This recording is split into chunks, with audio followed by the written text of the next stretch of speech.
What's up, Trios Tribe? Bringing you guys another BT15 Top 16 Regional. We had another weekend. We had another two events. We had CoreTCG's April Online Ultimate Cup, and then we had an Oceania event. So we will get to both of them eventually. I promise.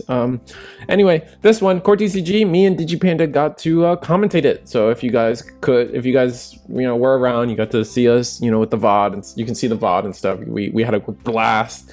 It's always surreal to me that I get to commentate and report all this stuff for everybody and really be a part of the community in this way. So that's never something that I'll take lightly. That being said, this video's a little late, but it's just been busy. I've been real busy lately, so everything's a little late. So yeah, I do appreciate and honor the privilege that I have.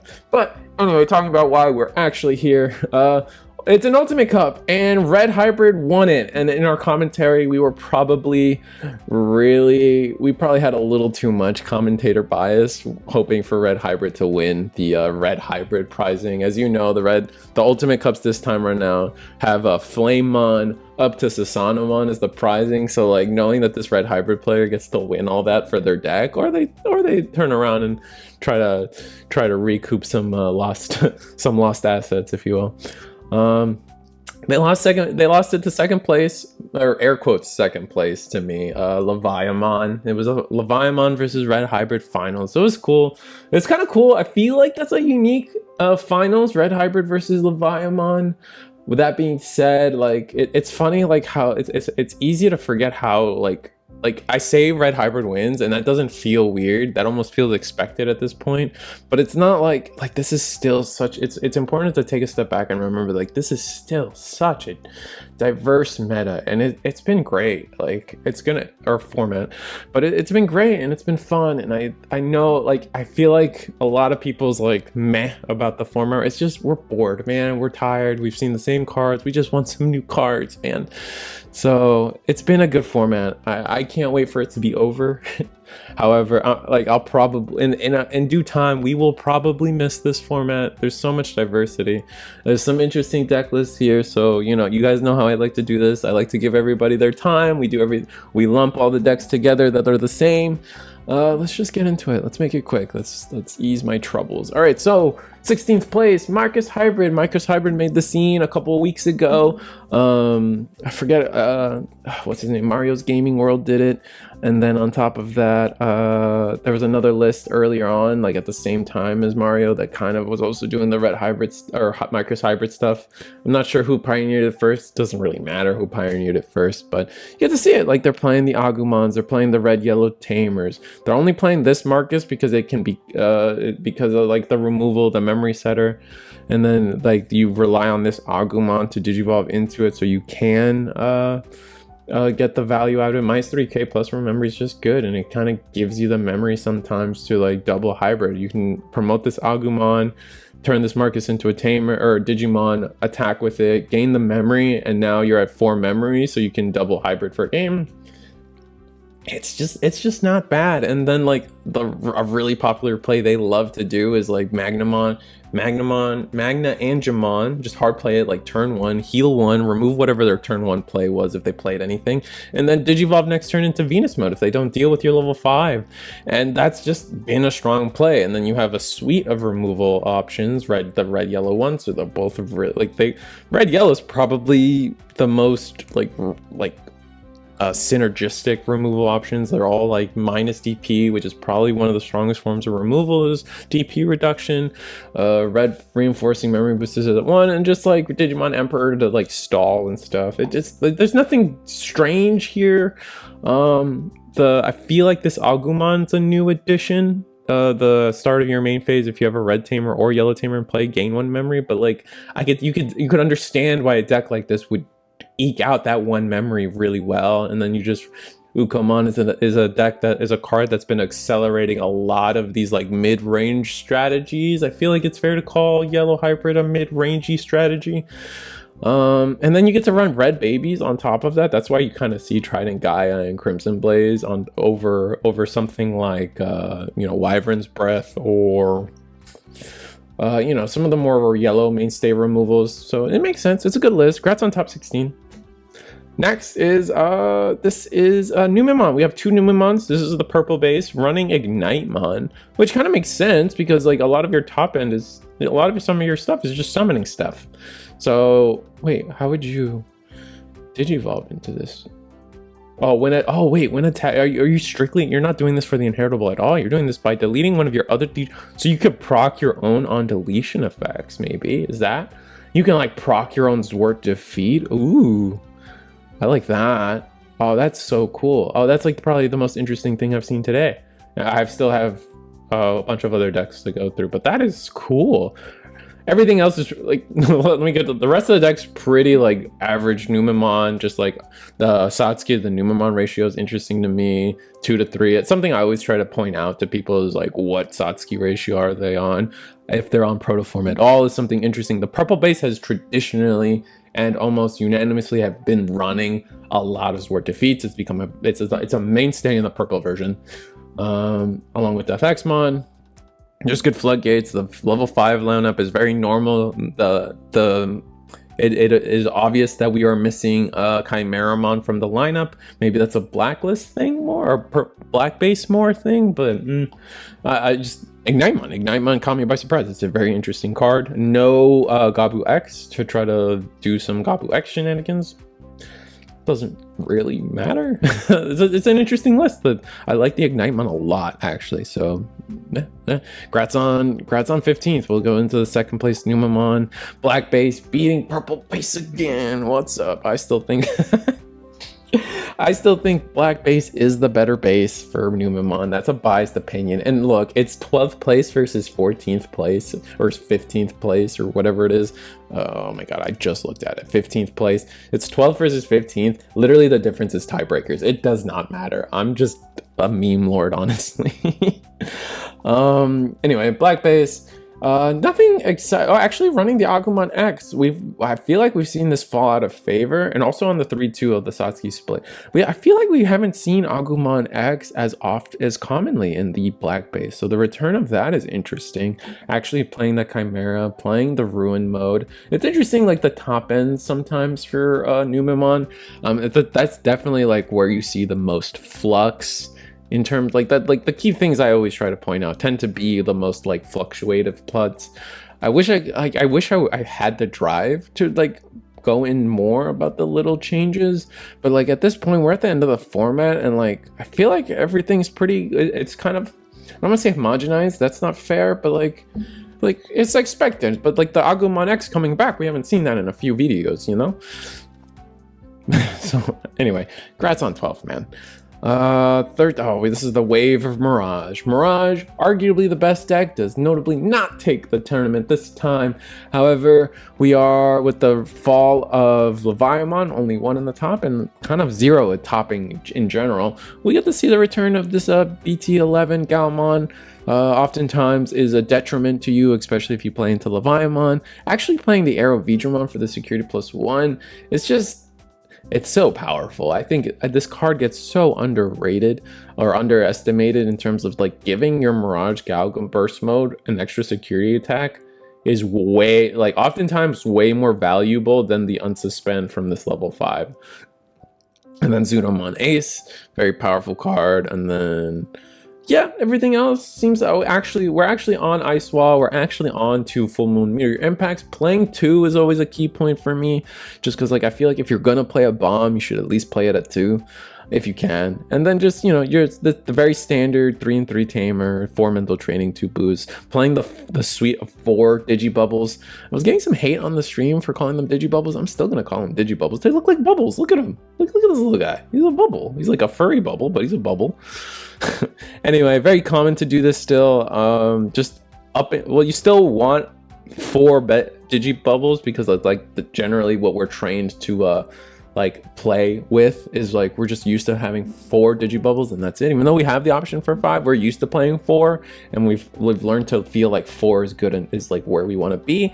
So instead of just playing 5, 4 Wino, 1 Buko, we cut a Wino to try to up our chances to see Bukomon. It's really just kind of it.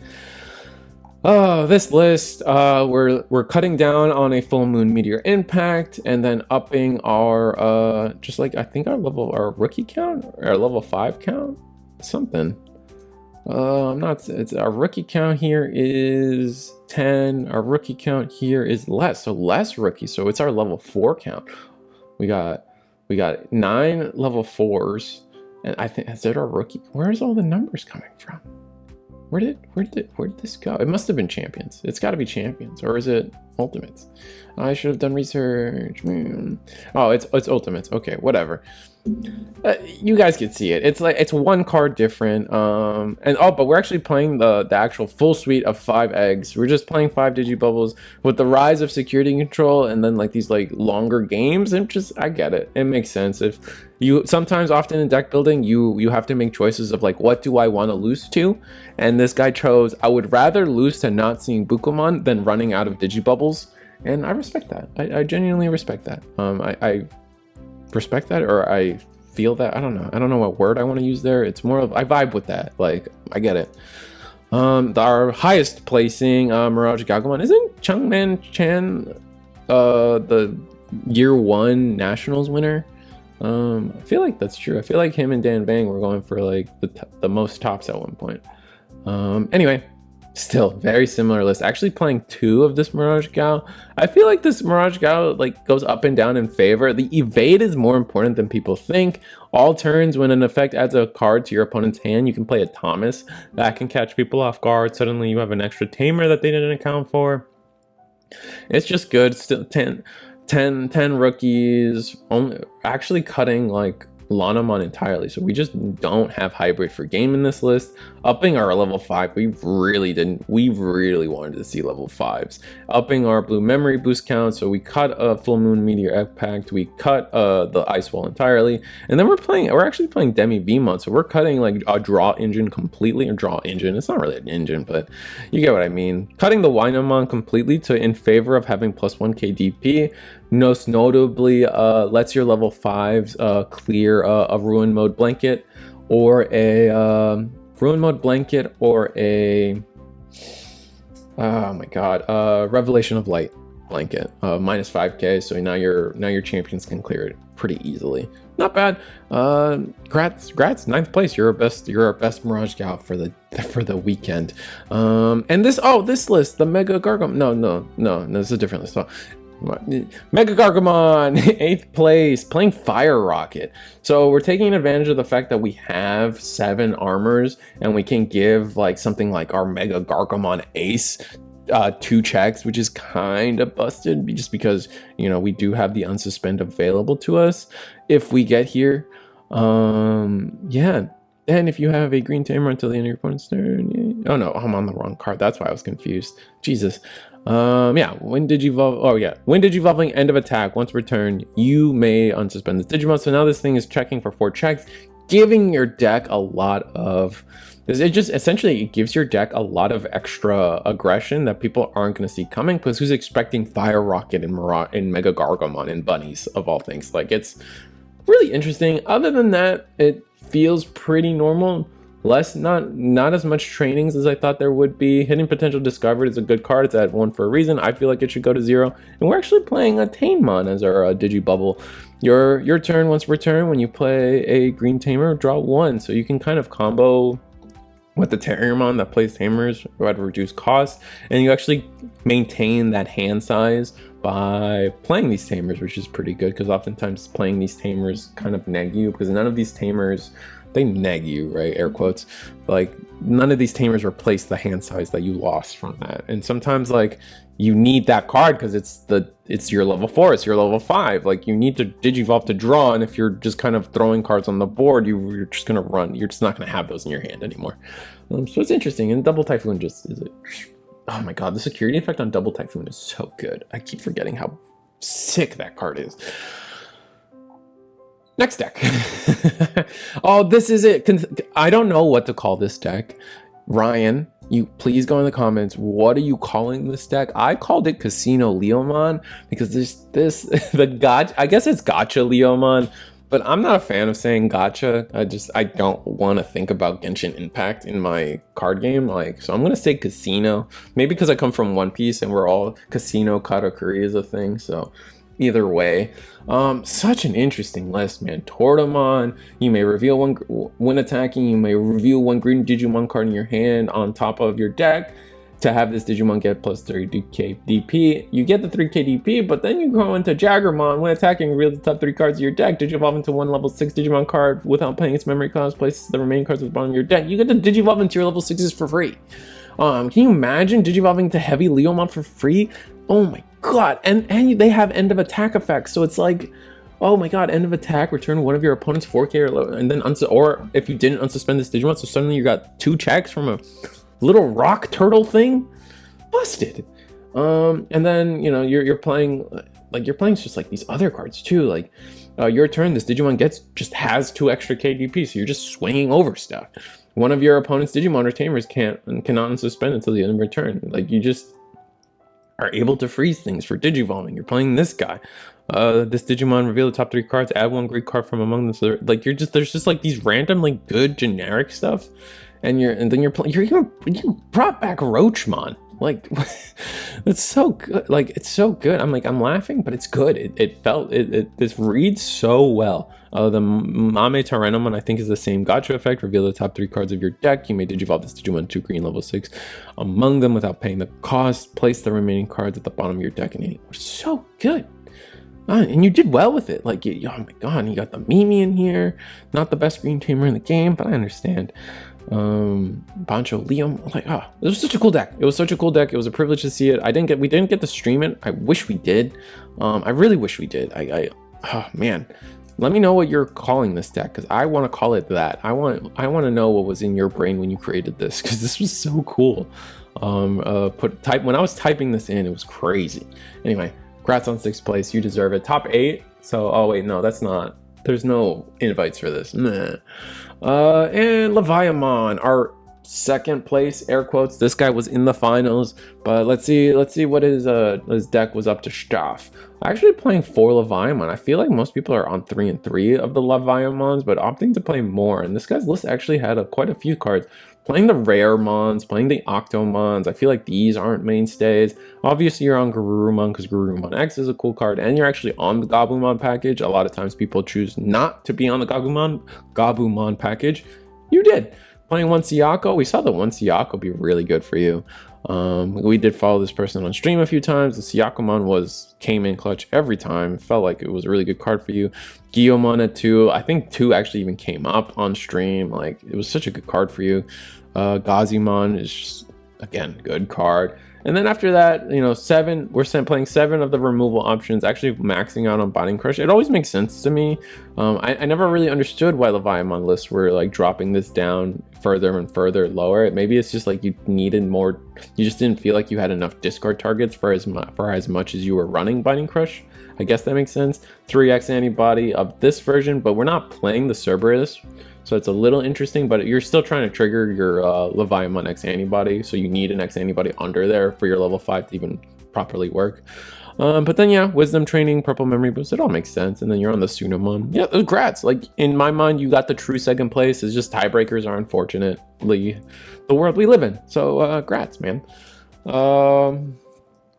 Loogamon, we got 2 Loogamons, and both of them were actually pretty interesting.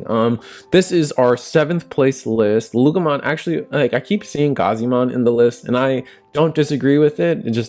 It's just funny to start seeing Loogamons go from like playing like 6 rookies to like upping it now. Gazimon, I just always struggled to see how a Loogamon player could feasibly get this card out onto the board, but in this list, we are actually playing Cerberusmon X Antibody as one of our level 5s, choosing to cut a Hell Loogamon for this guy. On play, you may play 1 purple level 3 Digimon from your trash without paying the cost. When Digivolving, draw 1, then trash 1 card. If you have a Cerberus or X Antibody in the trades, you get to in this Digimon Illusion cards activates this on play, which is the thing that lets you play a level 3. So it's one of the ways you can get this Gazimon out really easily. And I can also imagine like Gazimon you just play sometimes. I'm not like, obviously you can just, it's in your hand and to end turn play Gazi. Like, I get it. And then playing 2 of the Protoform. So we are actually no Death X, and we're just on Delicate Plan Protoform and no ancillary. Like, so So we're on 4 training, but we're not on something else. We're not on Violet Memory Boost. We're not on Mist Memory Boost. We just 4 trainings, and then all that power went into getting Delicate Plan and Protoform in here. Protoform is something that like is not unique to our topping lists today. Both spoilers, both are running them. It's just something I feel like people have thought about for a long time in Loogamon, and we recently saw it do well as a one of in a recent list a couple weeks ago. And it was very interesting to see. It's not something I've personally done, but you got to remember all the Loogamons are X antibodies, so you can feasibly pull this off, and then suddenly you have actually 6 security. You get to recycle things, especially if it's like your Loogamon play. You can recycle the or one of your pieces, your level 4 or something, if that's like what you need at the time for whatever reason, or just the rookie if it's not Loogamon, for like if it's Skazimon, I don't know. You get my point. And then on top, so it makes all your Digivolution routes cheaper. And then it activates Cerberusmon, so you had that extra condition, which is really interesting. And then you're also on the Growlmon. When attacking, once returned by deleting one of your other Digimon, gain security attack +1. Attacking for 3 checks is a lot. Like, suddenly you take the game from needing 4 attacks with a Fenrir to 2 or 3. You go from 3 or 4 to 3, and then like that reduces your reliance on trying to get a Black Godamon out, if that makes sense. So it's just interesting stuff. It was a good list. Loogamon's kind of solved. Like, you're playing the Uber, obviously, in case Leviamon shows its head. No Fang. I'm always against not playing Fang, but I mean, you chose to play Growlmon instead. It makes sense. It makes sense. Let's go into our other Loogamon. Actually on the Death X, which I think is a mainstay on the Fangmon. So eat it, dude. What was it? This was 4th place. You got 7th. Fangmon got 4th. Get good. Again, I'm joking. I get it's tiebreakers. I'm just, oh man. Anyway, actually playing the Fangmon 2 times. Actually, this is really close to the lineup I play. I only like playing 1 Tyrannomon though. 2 Chimera, 3 Hellugar. That's also a number I'm always on. I love Hellugar at 3. That's Hellugarmon is just a trump sword, like on a body. It's so good. It does so much for your deck. And actually, funny enough, we're on the same option route as well. 1 Delicate Plan, actually on the Death X. So like you can see the numbers. Instead of playing 4 Mist Memory Boosts, or actually here, instead of playing 4 trainings, we made 1 Protoform, and then we actually chose to, instead of like the 2 Protoform the other guy ran, we're on 1 Mist Memory Boost. I agree. I think you need, like, a lot of times with Loogamon, the way you win is because your opponent attacked you, if that makes sense. Like, your opponent attacked your security, and then a lot of these like boosts and trainings and tamers come out, and then you're just like, all right, promote, I win the game, thanks, bro. So I think that's oftentimes how Loogamon wins, and people don't realize that. You're actually on 2 Black Godamon Uvers. That might be a little high considering what the field has been looking like. Like, I get the like, oh, we really auto lose to Leviamon sometimes. So let's just make sure we're on Uber. But you know, it depends on what your matchups were. If you were on if you played against a lot of Levia and like this thing came up, like it has to come up and to win. But yeah, like, no, real solid list. And you're also on the 9 rookies, and one of them being Gazimon. I wonder if it's just really just that simple. Just hard play this guy. Like, that's it. No need to think about it. Yeah, because it's not a dark animal. Like, it's just, so it's always slightly like, huh? Like, I tilt my head at it. Like, I get it, 100% I get it, but it's a little weird. And then just like, you know, it's just a smorgasbord of 4s. Like, that's like Loogamon, there's so much room to personalize, and that's like part of the like, maybe as a Loogamon player I'm a little biased towards it, but like there's just so much personality that each Loogamon list can have when it comes to like your exact little ratios, and they all matter. And I feel like you only appreciate that if you're a Loogamon player. Like I also play Mirage, for the record, and we just went over 3 Mirage decks, but like even then, like, I don't feel the personalization as much as you do in Loogamon. Maybe because like more cards end up mattering in Loogamon. Like, oh, I get to summon this, I get to summon this card, all your 4s are important because they get summoned, right? Whereas Mirage, it's more like, I saw my stack, I'm gonna combo now, that's it, good GG.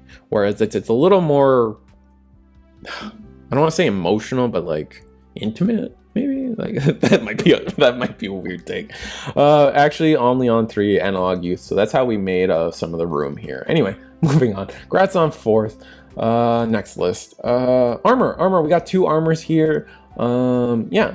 Armor playing floodgates. Yeah, I mean, I like, yeah, just play floodgates. Like sometimes you need to stop Loogamon from being annoying.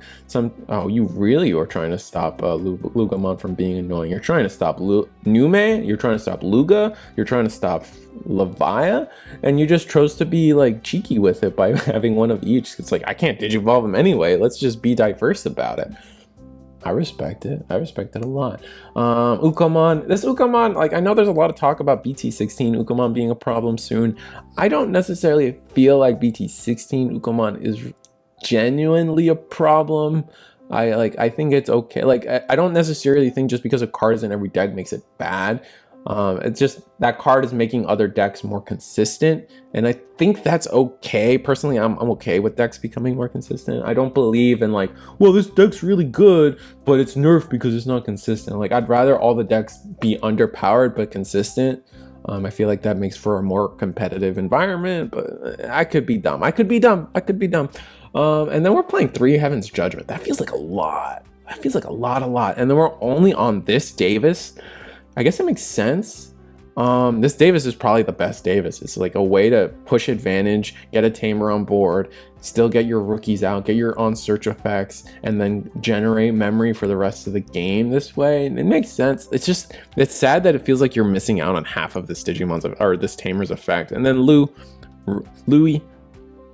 combos with Loogamon. It's that simple sometimes. I also thought it was interesting, we're only on 1 Magnamon X, so we're really just level 4 armor rush with Zudomons just in case, and then Magnamon X. Like, this is really just a precursor deck for what's to come, right? Like, at the end of the day, most people on armor are like, let me see how the cards play out for when I get good. Like, and I mean, obviously they're doing good now, but all right, 3rd place, Ernesto. This is the list with Joe. I thought Joe was so cool in this deck, and then you're playing Workerroom Ace on top of that. You really had like a source strip engine in this deck, and it was so interesting to look at. Like, I almost debated like maybe you should have been on the Gomamon too, just to have one more way to strip, but then this Magnamon kind of becomes a problem for you. But I think that's really it. It's just this Magnamon. And it's interesting you're on this Magnamon at all. Like, you're, instead of armor, you're really just like Magnamon Rush instead, and then you're on Kumamon to kind of help with your like source strip engine. Let's go over Gesomon real quick for people that may not remember. When attacking, trash any 1 Digivolution card from your opponent's Digimon. Then return one of your opponent's level 5 or lower Digimon with no Digivolution cards. So Gomamon would be 1 source. This guy's 1 source. So that's, you need to find a way to strip 1 more to actually bounce the 5. But if they're Numemon, it's gone. You're gone, because especially if it's purple based, they didn't digivolve up the line, and then, or you just find like a Kumamon and then attack, but that's kind of hard to do. Oh, Joe could do it too, right? No, Joe is just when on play trash one, so like you only get the memory. So maybe actually like you could Gomamon, then Joe gets you the memory to Kumamon if you're at 3. Oh, like it gets deep. This list was interesting to me, and then the Workerroom freezing stuff or stunning stuff, it's the new type of freezing that is just interesting, right? It's just like your guy can't suspend. It wasn't good enough that they can't block or attack. Like we took it to the next step and gave it to tamers as well, which is hilarious. Congrats on 3rd, dude. 10th place, we actually had 2 Royal Knights make it. With the introduction of this Magnamon, Royal Knights have just had another way to kind of facilitate a low end, and which is where they kind of struggled the most to begin with, right? Royal Knights has a hard time, like those first few turns are like the most crucial for Royal Knights, but then after that the deck flows really well, and it just comes down to, can I kill you with my Omni or can I find Omni, is really what like the mid to late game for Omnimon or Royal Knights looks like. I really can't say about the ratios. It's just like always, like it always feels like it's 4 Omni and then just a collection, like 4 Dynus. Oh, we're not on Lord Knight at all. Now that That's probably a little interesting and worth noting. We're not on Lord Knight at all. Are we missing any of the other Royal Knights? No. Leopard's mandatory. There's a few of them that's mandatory, specifically like the removal ones. I guess Lord Knight really isn't that important. Huh. Interesting. Crimson Blaze Marcus makes sense. You just like this is like a little package that you just love to have in the deck. It just makes sense. Sister Mont Blanc, Megagargomon, like nothing standing out, but like we are using the old Examon, for example. Is this 1, 2, 3, 4, 5, 6, 7, 8, 9, 10, 11, 12? Yeah, we're only missing Lord Knight. So we just chose Lord Knight was just not the card we wanted to play. Interesting. Yeah, let's go into the other list, see if like there's any big changes or differences. Yeah, everyone's just on this Magnamon. This Magnamon really must have changed the game for Lord Knight. We're actually choosing to be on one Lord Knight. Still also only playing the old Examon. Not playing the original Craniumon, which this guy's on. This guy's on the original Craniumon, which makes all your blockers not be deleted, which is really important, especially if you're attacking into things like security control. Just not being able to get deleted by a Gaia Force or something is really important. Well, Gaia Force equivalent, right? Like, yeah. Oh, that's so interesting. And then like you can kind of see like the numbers flip. This guy's only on 3 Leopard, which feels weird, but we're actually playing Gamamon's Tamer's dad, Hero's dad. So it's a 2-drop white Tamer for if your opponent has 3 or more white Tamers in play. Wait. 3 or more Tamers in play, gain 1 memory. So it's like an anti-Tamer card. When an opponent plays a Digimon, by suspending this Tamer, you gain 1 memory if that Digimon is a level 4 or higher, and draw one card. Is a level 4 or higher, and draw one card if it's a level 3. Oh, so you gain a memory if it's a level 4, and then you draw 1 card if it's a level 3. So this is like anti-Numemon tech. They don't run enough Tamers to make the first part relevant. Like there's not too many decks that actually make that first part relevant. I guess Mirage kind of does, but Mirage is not really trying to get to 3+ Tamers. So it's kind of, that first part's probably not what we're after. We're probably just after like the anti there's like playing stuff meta of it, especially like Loogamon, right? Plays level 4s. Oh, I'm gonna gain a memory. Interesting. That makes sense. Like grats on both of you Royal Knights players on yeah, I think it was 2nd place, 10th and 2nd, so congrats. Last but not least, Red Hybrid. We're at 32 minutes, so I don't have much to say, but Red Hybrid's Red Hybrid, man. It doesn't change. It's interesting we're on Bukamon at all. That could just be like a pet deck. We're actually on a supplementary level 5 guest appearance, honorary Red Hybrid card, Garudamon. I like the card. I have the SP still in my hand. I'm still trying to get it. Yeah, it's fun. I don't know why I did that. But Trident Gaia is also a unique part of what I'm looking at here. Oftentimes I don't see Red Hybrid running Omnimon Blitz, but we're on it. Didn't come up in the finals. In fact, the finals kind of ended kind of anticlimactically with Leviamon breaking, which was really sad to see. But you know, Red Hybrid's a good deck. We're probably gonna see it going forward still. I don't think we're not gonna see it. So yeah, I mean, it's a good deck. Grats on. I wish I had more to say. It's just Red Hybrid is just a solved deck at this point. Where very few just like notable things to talk about, but it's nice to see you win. I'm really happy you got to win. Like I better, like the next time I see you play, that those cards better be in here. Except I think they did the new the BT12 Aldemon, and like you just kind of want to play this card anyway, so you're never going to use that level 5, unfortunately. But we do get this Kaiser, and maybe play Susanomon because that's a cool card. Anyway, congrats on 1st place. I'm gonna go to the pie chart. It's been a great meta, so I can't wait for this meta to end, or this format to end. I can't wait for BT16. I'm so happy I got to commentate. The Oceania event will be posted soon. I've had stuff to do. So like, share, subscribe. See you guys next time. I love being here. I love that you guys watch. Yeah,